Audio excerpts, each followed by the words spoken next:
for that introduction, Laura. My name is Jogu Morgan. I'm a postdoctoral research fellow at the History Workshop.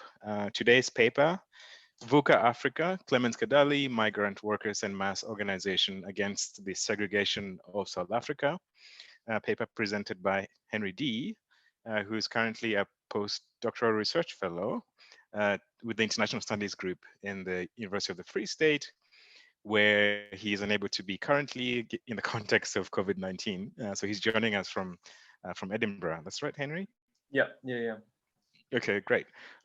So I'm really looking forward to listening to this paper, which I understand is a chapter in a working book that emerges, or that is from your PhD work, that is currently being converted, into a book. So good luck with that. This first chapter is extremely exciting, and I have learned a lot, and so I really look forward to hearing from you more about it, and obviously reading the book once it's finally concluded. And I think we on a personal basis, we should collaborate on a mobility paper potentially. Anyway, I should not talk, but rather just give you over the opportunity to tell us the history of Clements Kadalie based on the work you've done. So as usual, everybody knows you have about 15, 20 minutes for an overview of the chapter. The chapter has been circulated, so people would have had a chance to look through it. So this is really highlights of the argument, following which we will open up for some discussion. And I see a lot of names who are joining us for this webinar who might have a thing or two to engage you on your paper. So yeah, thanks, Henry, and let's just hand over to you at this moment. Oh, thanks very much, Njogo. Yeah, I'd definitely like to do more research on. I think the ICU and cars and mobility is a really important and exciting and underexplored history.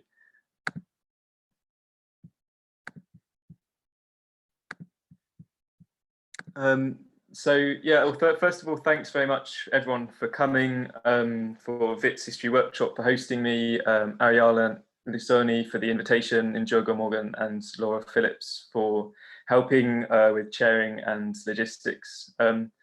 This paper is basically a draft introduction to a book that I'm working on the life and times of Clements Kadalie, a leader of the Industrial and Commercial Workers Union, or ICU for short, which became Southern Africa's first major black trade union in the 1920s. There are two thematic reasons why I wanted to start with this front page of the Workers' Herald, the ICU newspaper from February 1928.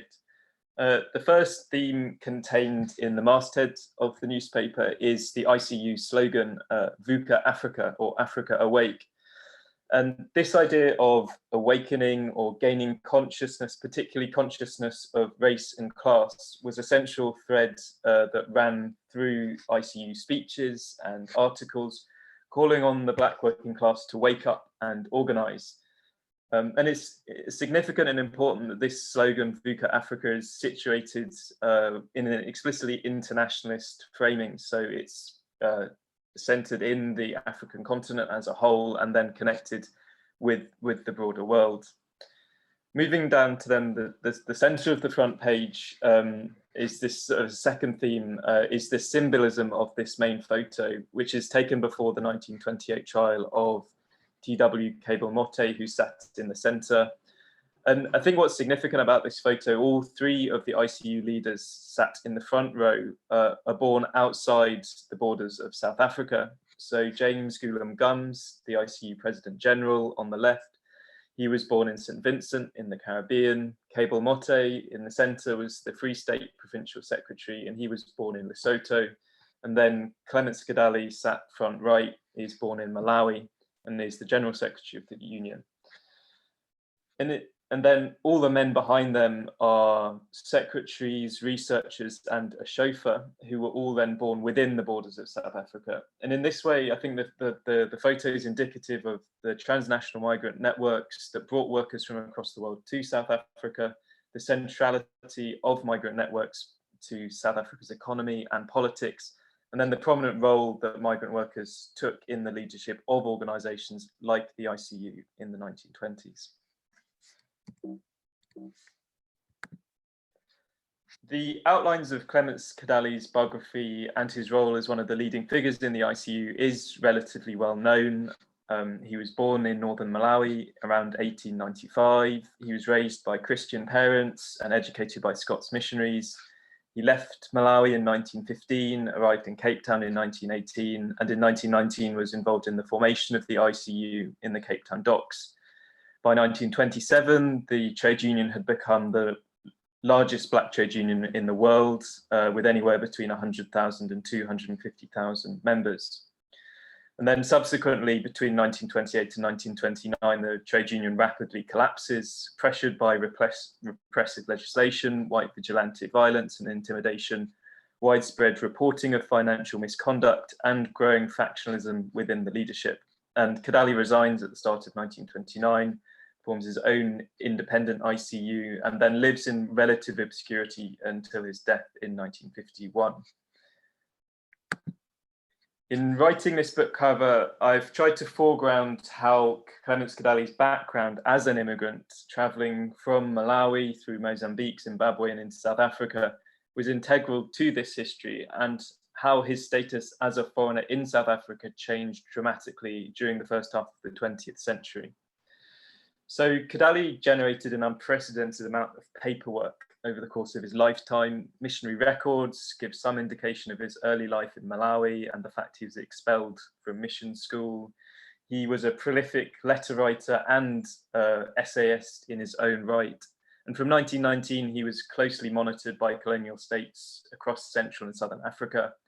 And he was also a celebrity. So he generated a huge number of newspaper reports, both in Africa and then also in the US and in Europe.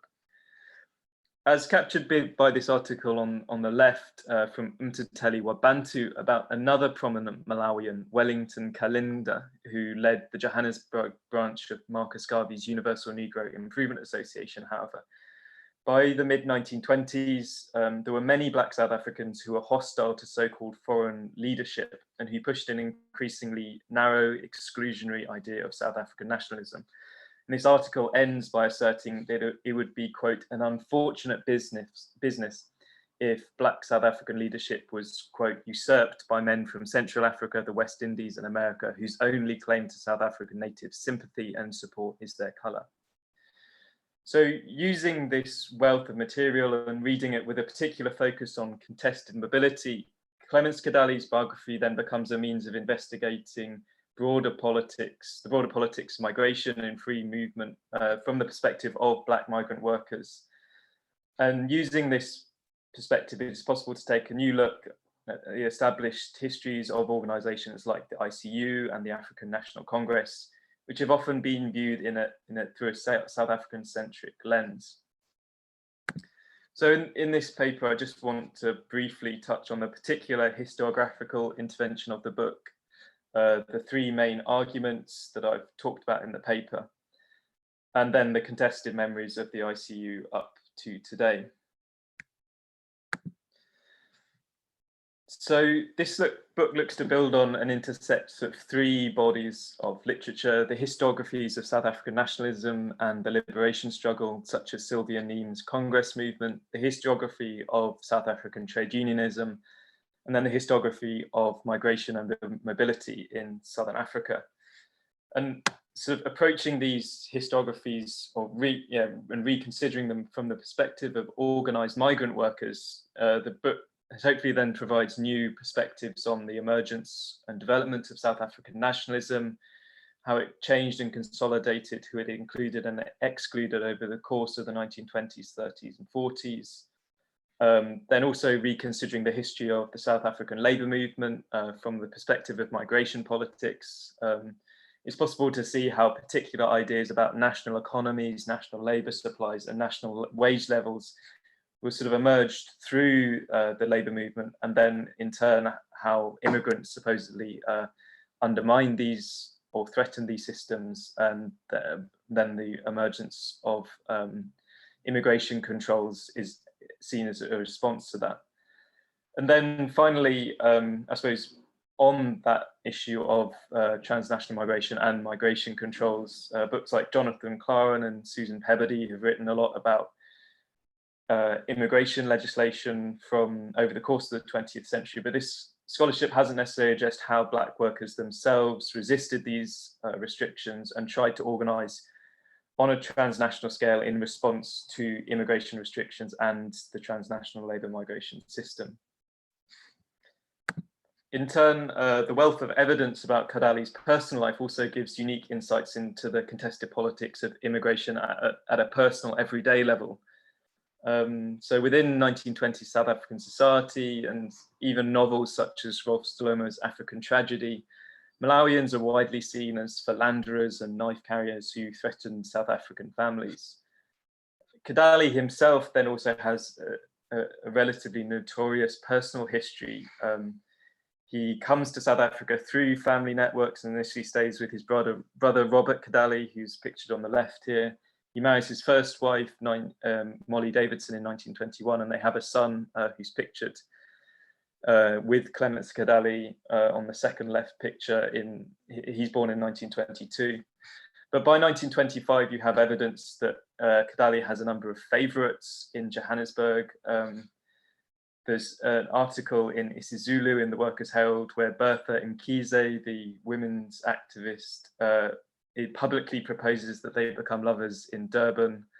In 1928, he starts a relationship with Eva Moorhead, who's pictured second right, and they have a son, Victor Kadalie, in 1929.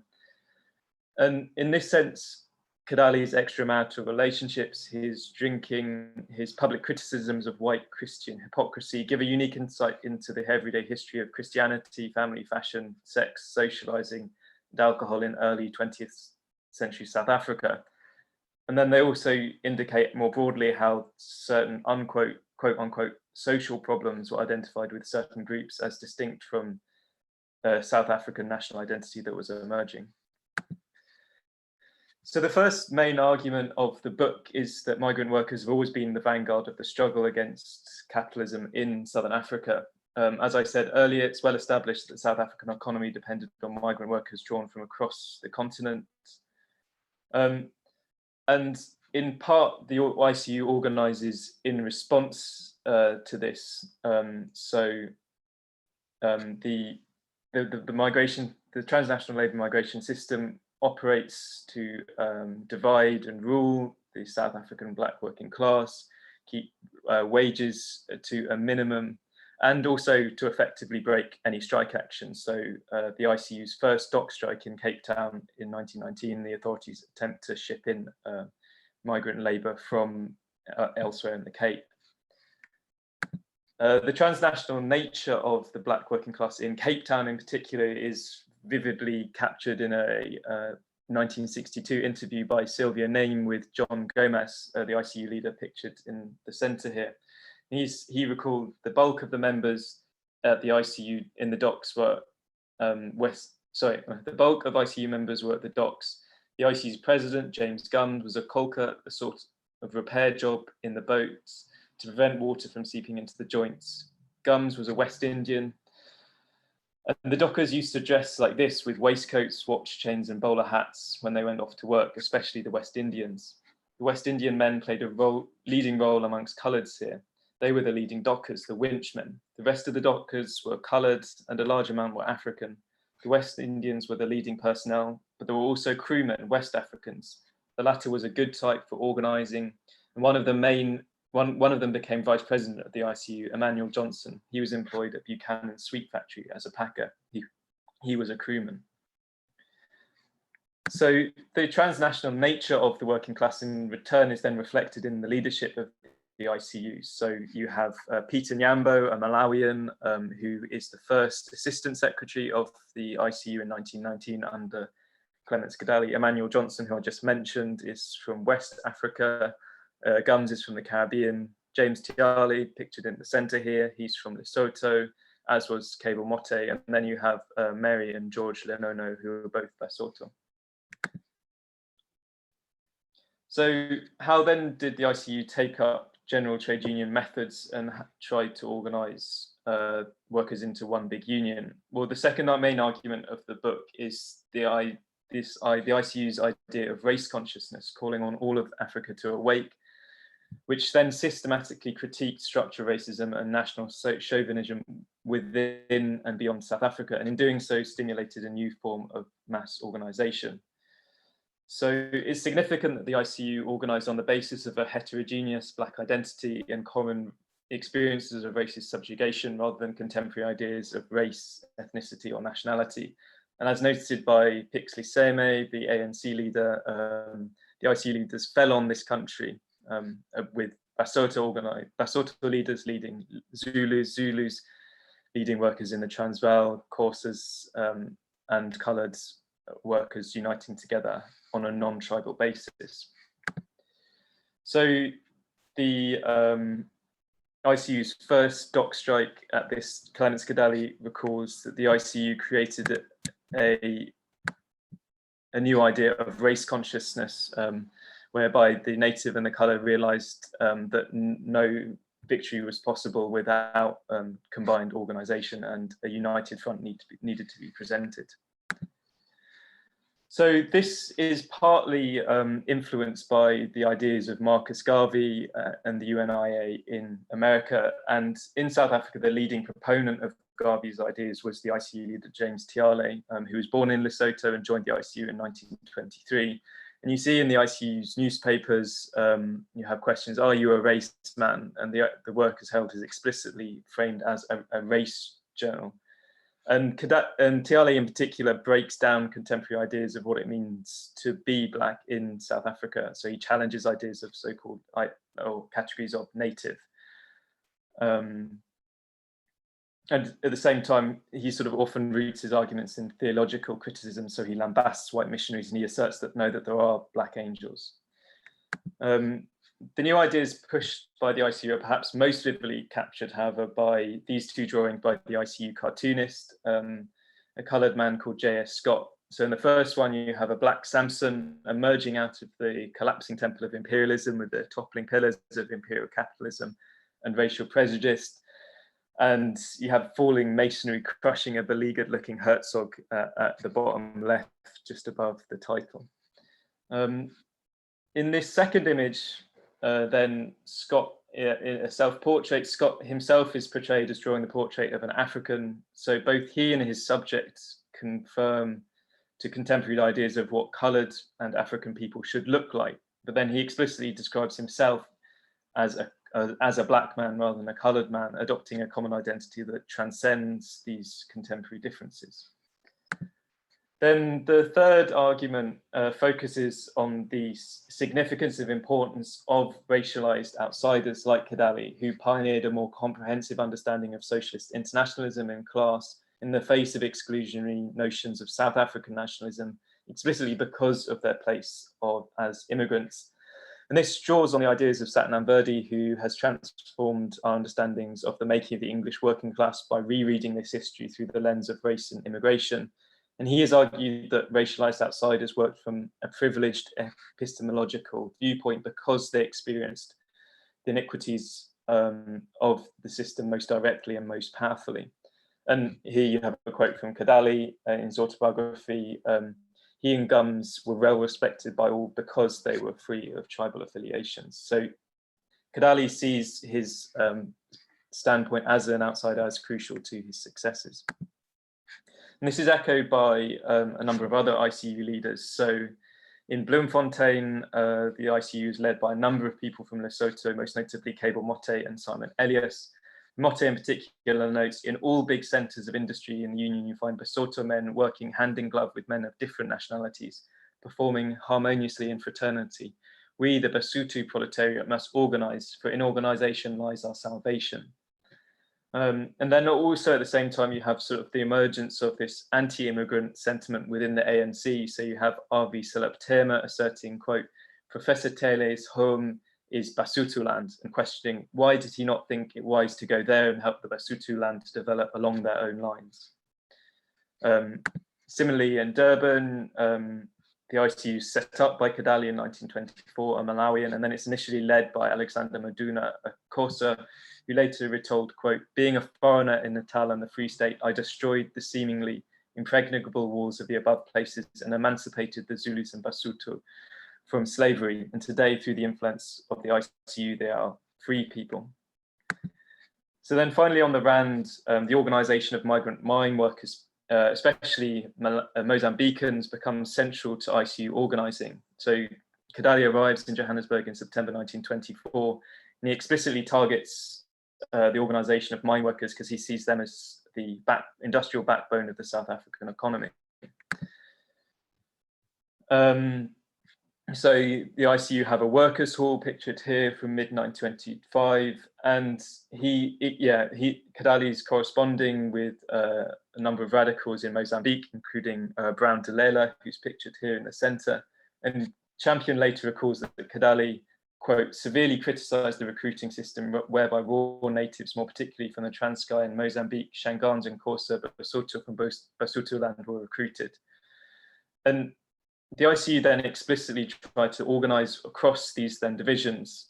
They do nevertheless then face setbacks. So ethnic divisions within the working class remain entrenched. You have faction fighting between Mozambicans and Xhosa on Christmas Day in 1925, which lead hundreds injured and 8 dead. And James Tiley responds to this, saying that workers were making a mistake in keeping up the old tribal differences. I want to point out to them that the white man has organised, that they too must do so if they are to develop into a strong black nation. At the same time as the scholarship of Phil Bonner and Keith Breckenridge has identified, the ICU were then locked out of the mine compound system. The mines instituted a system of non-recognition whereby the ICU couldn't enter into any negotiations. And a highly effective network of police spies infiltrates the organisation, which then leads to a number of prosecutions under new anti-sedition legislation. And it's arguably here on the mines of Johannesburg that the ICU fails. It only organises 5,000 workers in Johannesburg compared to 100,000 domestic workers and up to 300,000 mine workers. So after the ICU's collapse in 1929, the ICU sort of falls out of favour. So in the 1930s and 40s, you have trade unions led by the Communist Party of South Africa and Trotskyists who focus on industrial organising and reject the general trade union methods of the ICU. Similarly, when South African Congress of Trade Unions is formed in the 1950s, they're dismissive of the ICU organising as too diffuse. And then at the launch of COSATU in 1985, you have workers singing this song, Once Capsized by Champion, The Wagon, Once Derailed by Kadalie, Here It Rolls Ahead. And there's then this consistent emphasis on industrial organising within particular industries rather than the general trade union methods that the ICU had espoused. And this is evident in Phil Bonner's workers' education classes, for example, in the 1970s, and really rolls into today. And I suppose that's where then I try to end this paper, is reflecting on these emerging debates about general trade unions replacing industrial trade unions today. People like Eddie Webster have talked about how COSATU today isn't fit for the current labour market and underlying economic conditions of South Africa. And there's an increasing move by organisations such as AMCU and SAFDU to organise on a general basis rather than on a industrial basis. So I suppose, what are the main conclusions? Well, I think overall the ICU points to then this enduring relevance of general trade union methods, both in the 1920s and then in the 2010s today. And in this context, then the ICU is significant in part because it fails. Yes, the management of its money was poor. It had crippling factionalism by the end of the decade, but it's also a case of that it's undermined by rising ethnic nationalism and a particular form of South African nationalism that divides the leadership of the ICU from the working class and the nationalist movement. So this is a draft introduction to the book. So any questions, queries, or qualifications at this stage would be really appreciated. Thanks very much. Great. Thanks, Henry, for that overview of your chapter. So we're now going to move into the discussion session of the webinar. A number of questions have already come in. So what we're going to do is we can take a round of questions. So people are welcome to come in via video and just pose your questions that way. And we can take a round. And I think at this point, everybody's familiar with the raise hand feature, but also you can use the chat function. So a number of questions have already come in by email, Henry. So I'll just pose them to you first while everybody else is gathering force. So the first question is from Peter Lim via email. He says that you argue that the ICU organized effectively against migrant labor network, but despite the limited gains in Cape Town, in the Cape Town strike, did this really last?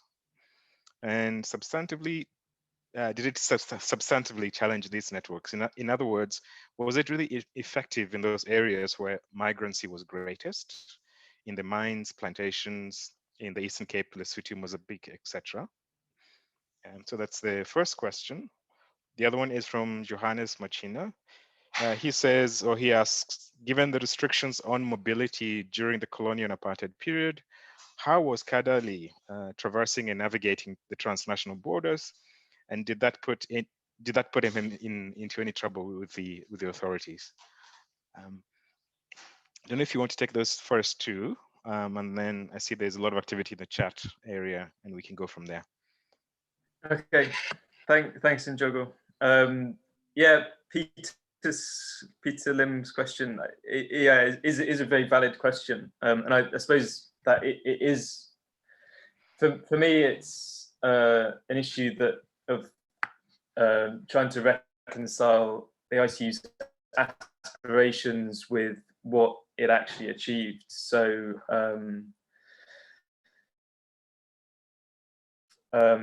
ideals and objectives which the ICU put forward, but then I think, yeah, as Peter rightly identifies it, that they don't necessarily live up to their expectations. I suppose what I think is significant is that the ICU at least attempt to try and organise on this basis, and they have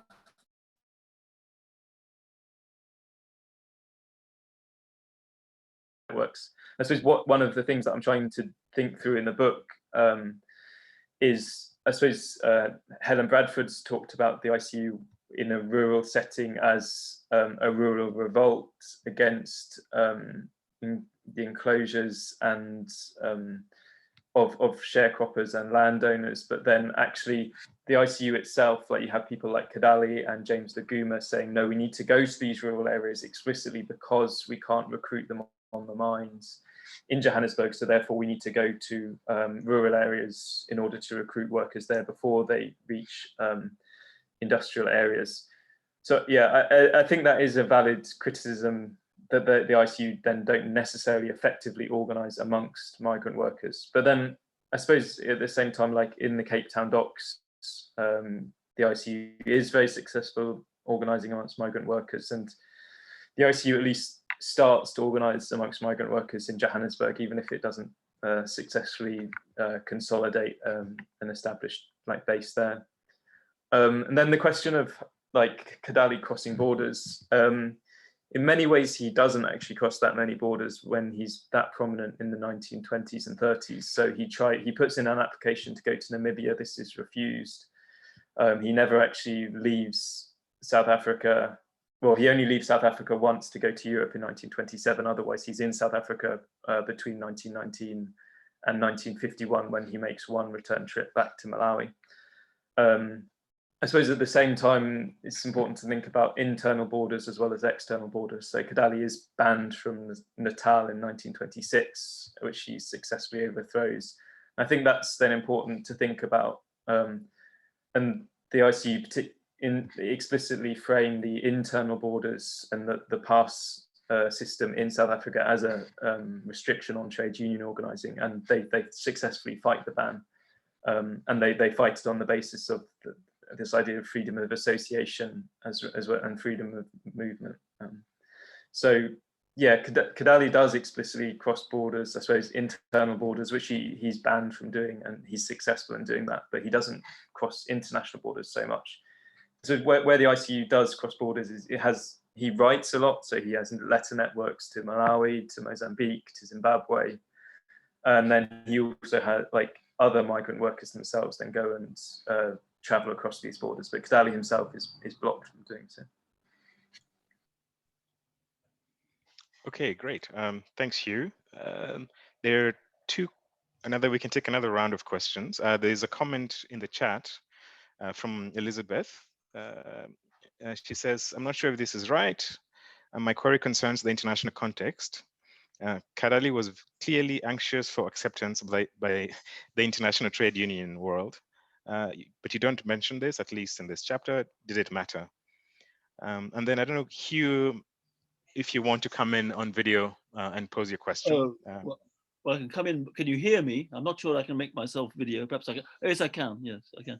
Would you like me to? We can hear you. Would you like me we to? We can hear you. Yeah. Perhaps you can see me. Yeah. Okay. Speaking from somewhere near Oxford, I just wanted to make a comment. You mentioned Phil Bonner and workers' education. There's a Wits connection with the ICU going back into the mid-1920s. And that is that my father, W.M. Macmillan, as professor of history at Wits at that time, was also chairman of the WEA, the Workers' Education Association, which had its origins in the United Kingdom, obviously. And he organized talks, lectures for ICU groups at that in the mid to late 1920s. And he also established quite a close relationship with Kadalie, one which was probably sort of helped on a little bit by the Free Church of Scotland connection. That my father always found that so many of the people who were involved in the organisation of the ANC were Lovedale graduates, and of course Clements Kadalie came out of the Livingstonia, Northern Malawi, Free Church of Scotland connection. Just a comment, thanks. Okay, yeah, thanks Hugh for that comment. There's Henry, there's a question that elaborates on the internationalization question. I don't know if you can see it in the chat section, but if I read it, are you able to develop a taxonomy of ICU internationalisms? In other words, all kinds of ICU international worker solidarity of equal status. For example, is the international solidarity with the Malawian workers the same as solidarity with American and European workers? And then if you don't mind, we can just take one final question from Trevor Ngwane. I don't know if Trevor, you want to come on to video and pose your question. Yeah, I see your hand is up, and then we'll do another round. Thank you. Sorry, I can't come on video, but I hope you can hear me. So I'm so happy that you addressed the question of race consciousness and racial politics so directly, because sometimes I wonder whether today in South Africa, a comrade born in Malawi, could become General Secretary of COSATU or SAFTU. So I was thinking also, it's a bit of a contradiction that at a time of globalized technologies, like we have now, there seems to be less transnational solidarity, when in fact in the 20s, people wrote letters and it took a while to actually reach out. And then related to that is maybe there were variations of racial consciousness, because, you had Marcus Garvey, he ended up being more, let's say, separatist, chauvinistic, whereas Kadalie was able to unite the class, the working class, using the pen of race consciousness. Thank you. Well done. Yeah. Okay, Henry, yeah, if you can take those comments and questions. There's a lot of interest in the international domain as well. So over to you. Yeah, thanks very much for all these questions. Yeah, the internationalism angle. I mean, yeah, so I do have a whole chapter in the book on Kadalie's socialist internationalism and his connections with Europe and his travels to Europe. And yeah, I think that is important. And yeah, you do have instances where Kadalie, in this instance, then explicitly says that the ICU is socialist internationalist and not nationalist. So I suppose it's in that context that he has his sort of most obvious denouncements of, in particular, the ANC, which he says is a bit of a damp squid by the 1920s, but then also this idea of socialist internationalism as opposed to nationalism. Yeah, so that is in the book. Yeah, the ideas of internationalism and a different taxonomy and how solidarity worked across borders, I think, yeah, is an important and interesting question. And I suppose once the ICU starts to struggle in mid-1920s Johannesburg, then it makes these two pivots in a way. It goes to these rural areas to try and organize migrant workers before they reach industrial areas, but then at the same time, then it also pivots to the international arena and hopes that the British labour movement in particular will be able to pressure the South African labour movement into working more closely with the ICU. And I think in a way, how this plays out is often dependent upon power and money and resources. The British trade unions have just a lot more money, and they have a lot more resources and heft to throw behind the ICU. I mean, Kadalie does have these extensive correspondence networks with comrades in Malawi and in Zimbabwe, but I suppose at the same time, then that is a different kind of solidarity that they're offering, and there are different possibilities that can be realized from that.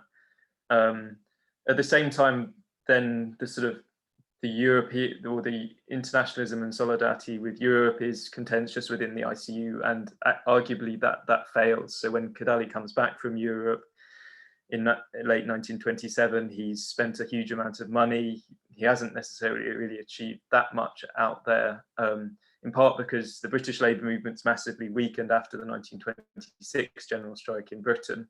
And then a lot of South African ICU leaders then have just fall out of love with this idea of internationalism, and that in itself is sort of part of the story of the decline of the ICU. And this competing idea of what internationalism is and how it should manifest itself.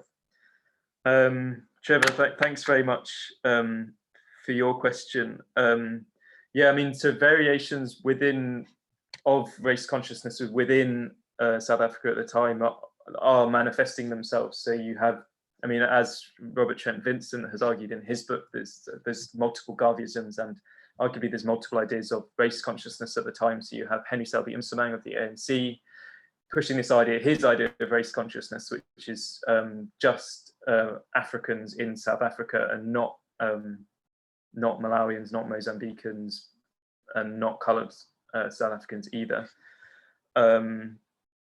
And then also similarly with Dr. Wellington, who's the famous UNI organiser in the Transkei, he's also explicitly only organising amongst Africans and not coloured or Indians.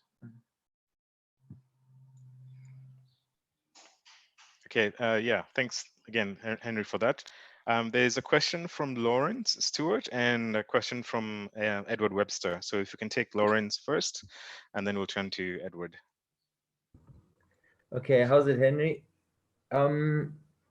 So just two things. The one is about sort of the migrant workers being the vanguard of struggle in South Africa. I mean, the one example is again the Lichtenberg diamond diggings, where the bulk of the striking workers, of which there were about 35,000, were from Southern Africa, not just around Lichtenberg. And the ICU had a role there, but I don't know what they said. There was one example of Congress or the ANC speaking about the moral depravement of sort of the migrant workers in Lichtenberg, and the ICU criticizing it in the Workers' Herald. But then there's another thing which it's maybe more of a question, but sort of to what extent did some lower ranking members of the ICU appropriate a sort of anti-tribalist discourse? I have seen some evidence of it, but it seems to be present at the top and in the writings, in the Workers' Herald and so on. But yeah, how widespread was it among ICU members and among ICU organizers? For instance, generally South African-based branch secretaries. Okay, cool. Okay, thanks, Lawrence. A comment and a question for you, Henry, and then Eddie. I don't know. Over to you.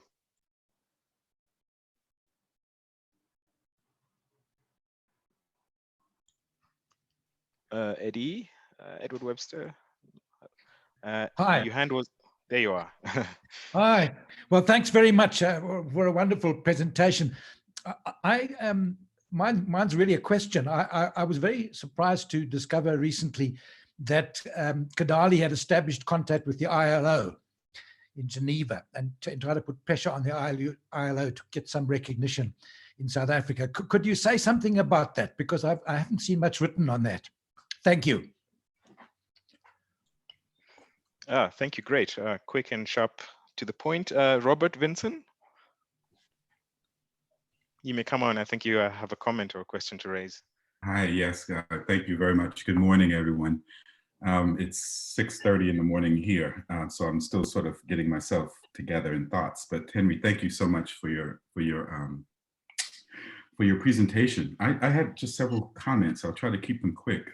I really love how you emphasize this idea of overlapping diasporas, and not just the sort of Caribbean diaspora, but also a Niassa diaspora, right? Consciously see themselves as such. And so these are sort of its overlapping diasporas coming together in ICU leadership at a particular moment. And perhaps you would like to elaborate on that dynamic. And as well, how in your work you look at so one, with the diaspora and the Niassa diaspora, oftentimes we think about diaspora outside of the African continent. And I love the fact that you are doing this within the continent. You're placing South African history in this sort of continental frame and still using the concept of diaspora. So I love that part. I love also that you are looking at transatlantic exchange, particularly with the US, as a two-way exchange, and that you focus on how Africans are influencing African-American thinking around trade unionism, socialism, et cetera.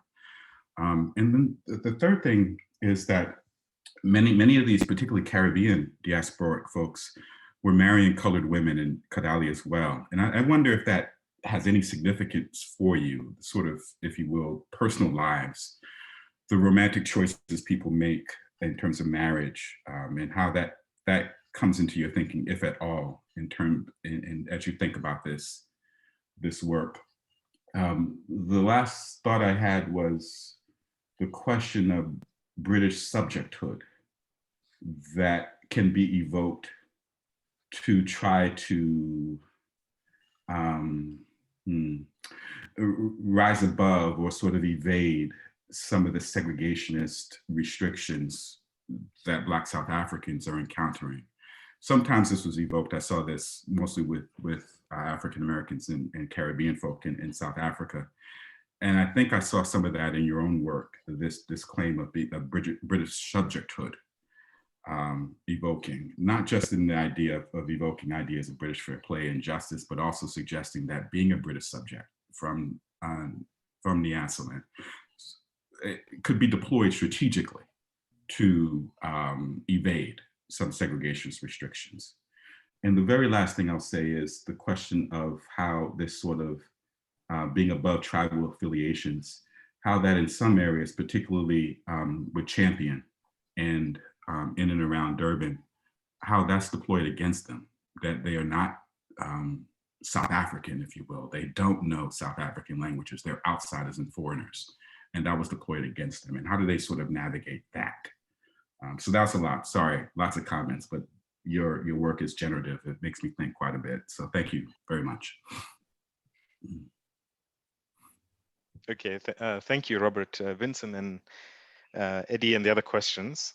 So Henry, I don't know if you want to engage those, and then whilst you're engaging those, people may want to think of perhaps we can take probably 2 more rounds of discussion. So if you have something to think about, to say, so you can do so while Henry is responding to those questions. So Henry. Thanks, Diogo. Yeah, Lawrence, thanks very much for two great questions. Yeah, the Lichtenberg diggings are like really important and quite interesting, and I sort of have started to like write or think about how that plays out, but not. I need to do more work on that.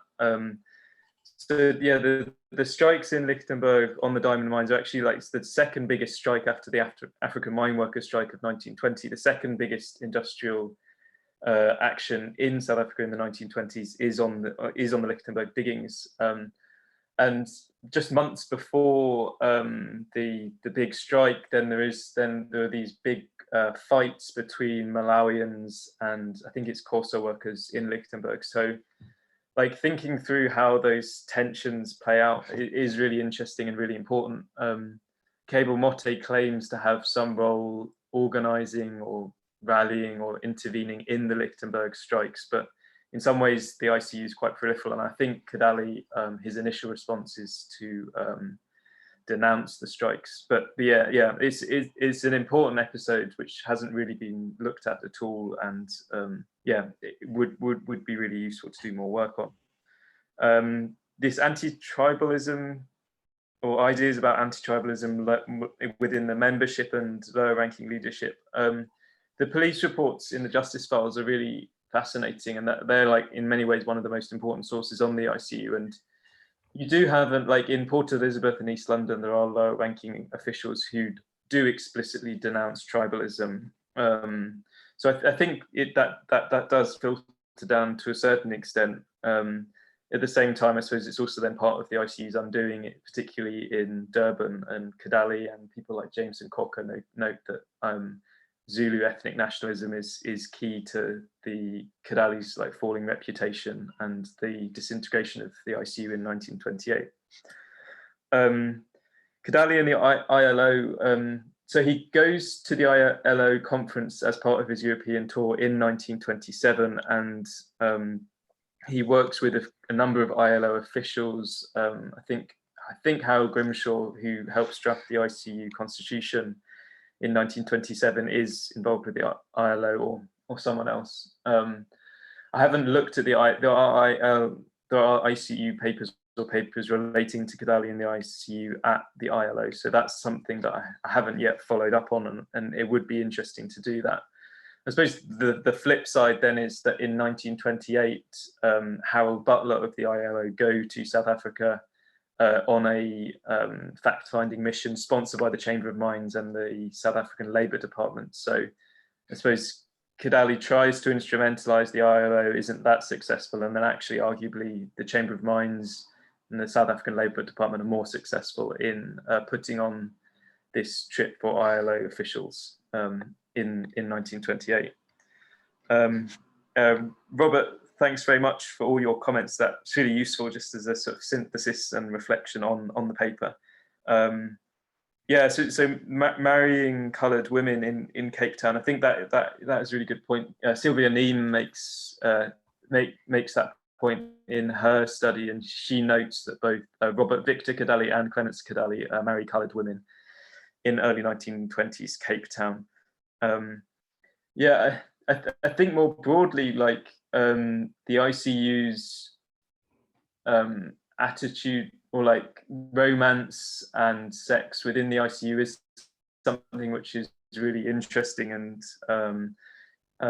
Paula Hauser has commented on how ICU women leaders in Durban were often single, unmarried women. Helen Jackson and Bertha Mkhize were both single, so they don't like fit within the sort of the norms of this new African family that that people have written about. So I suppose there is something definitely subversive in the ICU's approaches to relationships and marriage, which I think is significant and important. And then yeah, this sort of, again, this idea of the ICU being above tribalism, not being South African, and then how this is deployed against it. I suppose that's sort of like part of what I see as the ICU's undoing in 1928. I think, which hasn't really necessarily been written about as much, is the sort of rise of antipathy to Kadalie as a leader from Malawi is key to his falling reputation and the collapse of the ICU in 1928, and then the rising sort of Zulu ethnic nationalism is really important. So one comparative example which Joel Cabrita talks about in the within Zionism in South Africa is you have similar big organizations led by Malawians are Zionist churches, but then you also have Zulu ethnic nationalist breakaways from these bigger Zionist churches in 1928 as well. So I think you can see it as part of this a broader sort of like nationalist politics and fragmentation at the end of the decade. Okay, great. Yeah, thanks, Henry. We can now take another round of questions and comments before we move towards closure. Henry, I have one quick question, whereas people are preparing themselves to come in. I really enjoyed reading your paper. You know, on the one hand, it's a very kind of exciting story of where there is conscious and deliberate efforts to counteract this kind of notions of racial segregation, ethnic, division, and Clements Kadalie seems to be very aware that he's doing this, and he's very conscious of the importance of building solidarities. But it seems to be, in some senses, a very common global story that happens worldwide in different contexts. I was thinking of the history of, it's not a trade union, but the People's Party in the United States, for instance, that has a very similar kind of agenda of let's build alliances across class. Anyway, but that failed for a whole different sort of reasons.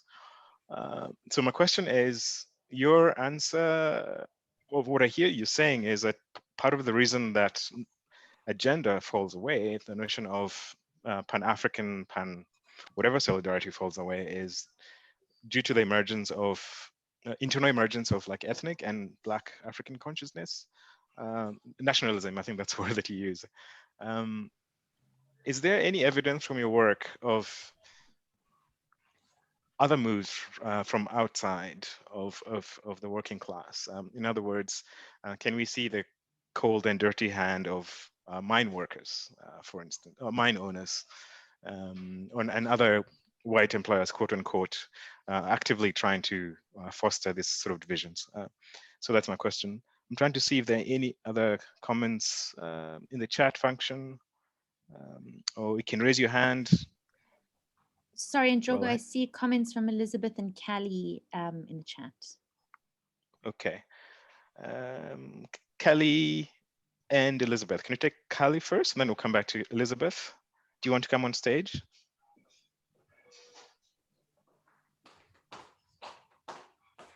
No, it's fine. If you can just address the question I put there. Okay.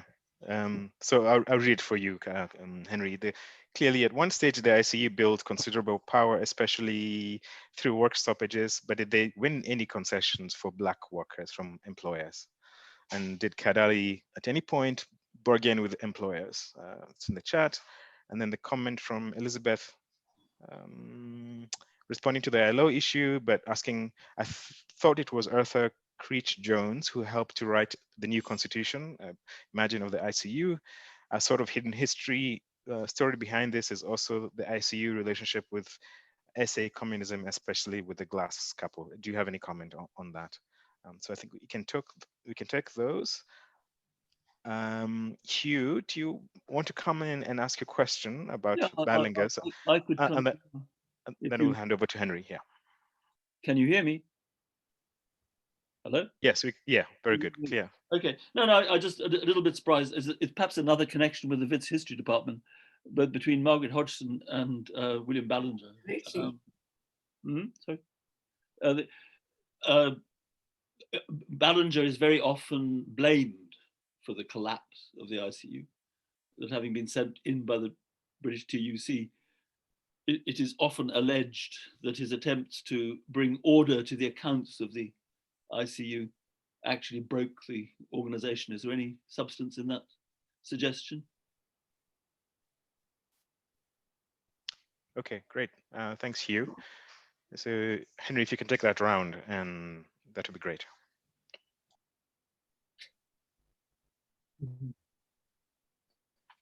Yeah, thanks for these questions again. They're really useful.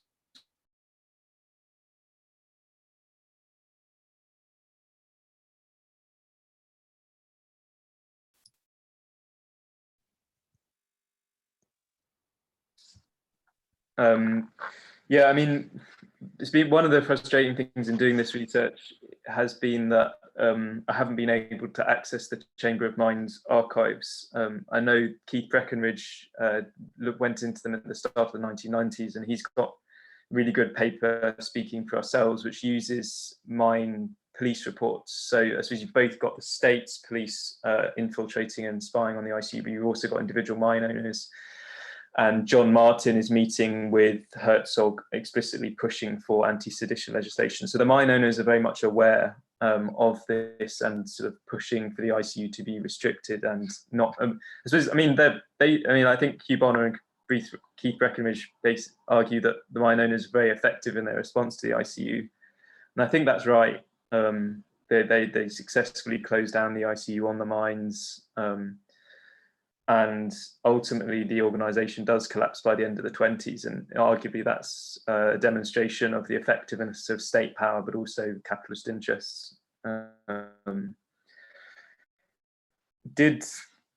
examples of ICU bargaining? I suppose the two big ones are the ICU dock wage increases in September 1920, where the ICU do directly engage with employers in Cape Town.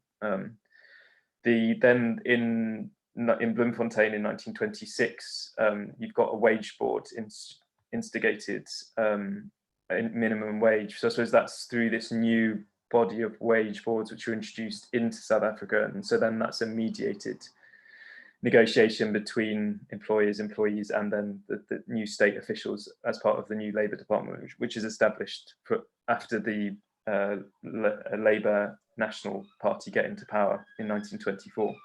Those are like the two main examples of sort of successful bargaining. I suppose, yeah, later then on, after the East London dock strike, Kadalie is successful in ensuring that railway and dock workers still get their pensions after 1930. So that's one example. I suppose, yeah, so then there aren't so many examples of successful wage bargaining, but I think then that's also like indicative of other trade unions as well. So the Non-European Federation of Trade Unions set up by the Communist Party in 1928 also don't successfully bargain any increased wages either. So I think in many ways it's just quite a difficult time to negotiate for these things. The underlying labour market is favourable to these things in 1919, early 1920, but then by the end of the decade, actually you've got lots of surplus labour, lots of unemployed people, and then at that point, just trade union power, bargaining power generally is not as effective as it was at the start of the 20s.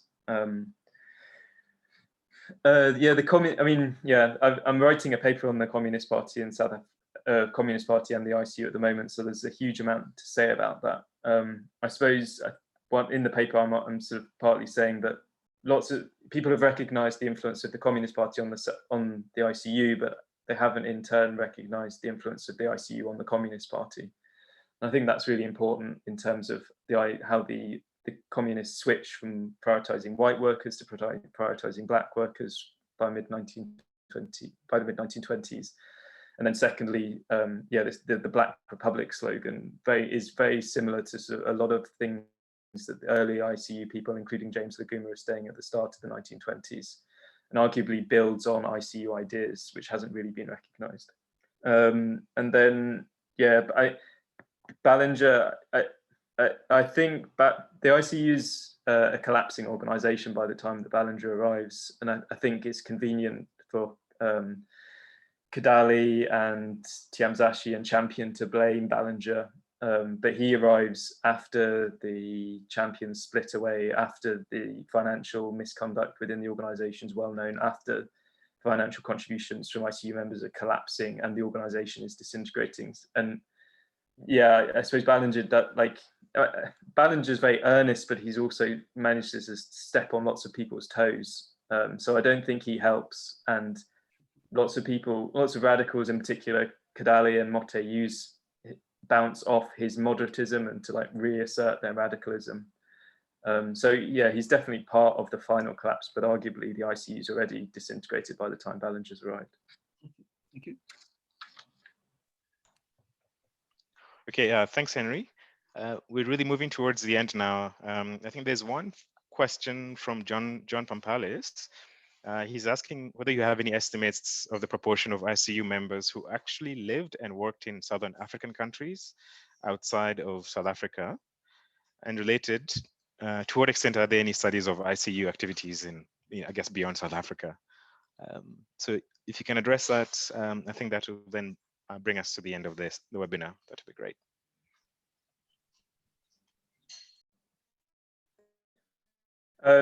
Yeah, I mean, so Lucien van der Veld and he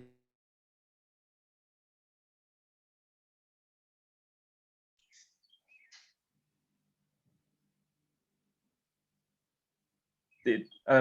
Yeah, Lucien argues that the ICU does get a mass membership in Zimbabwe as well as South Africa, but then it's a much more sort of like small urban organization in Namibia and Zambia.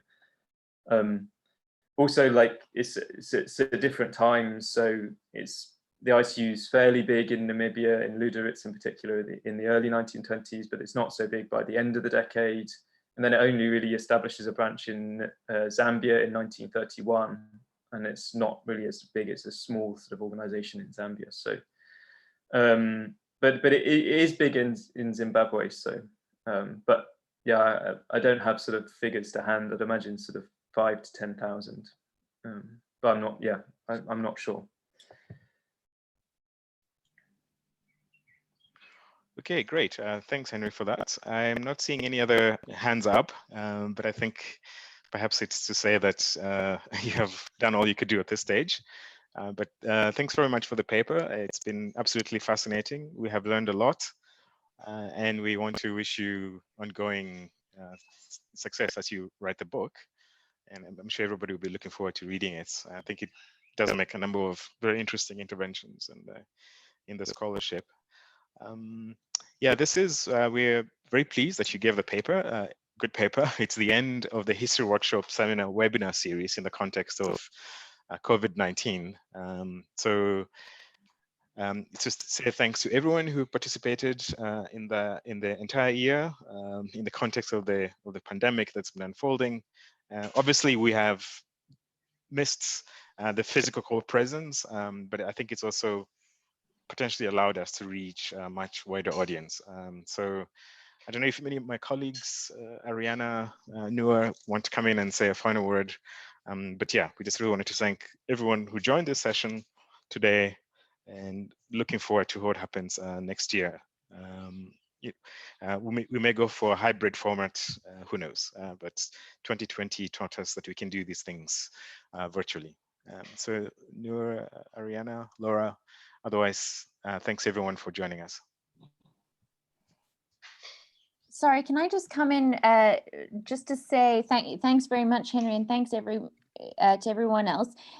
We do have recordings of our webinars, of all the seminars being uploaded onto the History Workshop website. So if you missed it or you want to go back to it, you can have a look on the History Workshop website to see previous webinars that we've had this year. And yeah, that's it from me. Thanks very much, everyone. Thanks. I'll just say hi to Henry and goodbye to everyone, and see you next year for the next edition of our seminar series. The seminars are on our webpage. You need to look for, they're not very easy to find, but if you look under the events, you'll find them uploaded for the seminars that we do have videos of. You'll find them uploaded there. But thanks very much, and thanks to Njogu and Laura for coordinating the online webinar since COVID, and let's hope that we can meet in person next year. And bye, Henry. Thanks, Ray. Okay, great. Thanks, Ariana. Bye, everyone. Cheers, Henry. Thanks, Njogu. Thanks, everyone.